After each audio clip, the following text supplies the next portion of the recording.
This is public news. धारदार शस्त्राने 65 वर्षीय व्यक्तीचा खून. कोंडूर गावातील घटना. कळमनुरी पोलीस ठाण्यात गुन्हा दाखल.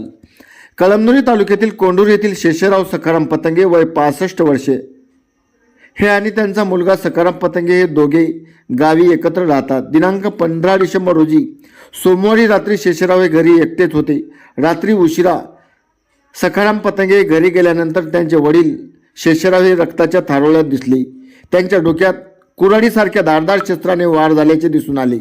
त्यांनी वडिलांना उठवण्याचा प्रयत्न केला, मात्र त्याचा जागेवरच मृत्यू झाला होता. घटनेची माहिती पोलिसांना मिळताच हिंगोलीचे पोलीस अधीक्षक श्रीकृष्ण कोकाटे, उपविभागीय पोलीस अधिकारी राजकुमार केंद्रे, स्थानिक गुन्हा अन्वेषण शाखेचे पोलीस निरीक्षक मोहनकुमार भोसले, पोलीस निरीक्षक प्रेमप्रकाश माकोडे, सहाय्यक पोलीस निरीक्षक शिवसांब घेवारे, सहाय्यक पोलीस निरीक्षक रघुनाथ शेवाळे, पोलीस उपनिरीक्षक संतोष इंगळे, जमादार गजानन होळकर यांच्या पथकाने घटनास्थळी धाव घेतली. यावेळी श्वान पथकालाही प्राचारण करण्यात आले होते. मात्र घटनास्थळी कोणतीही वस्तू आढळून आली नसल्याने श्वान पथकाला आरोपीचा शोध घेता आला नाही. मयत शेषराव यांचा मृतदेह शवविच्छेदनासाठी कळमनुरी येथील उपजिल्हा रुग्णालयात पाठवून त्यावर शवविच्छेदन करून मृतदेह हा नातेवाईकाच्या ताब्यात देण्यात आला आहे. या प्रकरणी सखाराम पतंगे यांच्या फिर्यादीवरून कळमनुरी पोलीस ठाण्यात आज दिनांक 16 डिसेंबर रोजी गुन्हा दाखल करण्यात आला आहे. या प्रकरणी पोलीस निरीक्षक प्रेमकुमार माकोडे हे अधिक तपास करीत आहेत.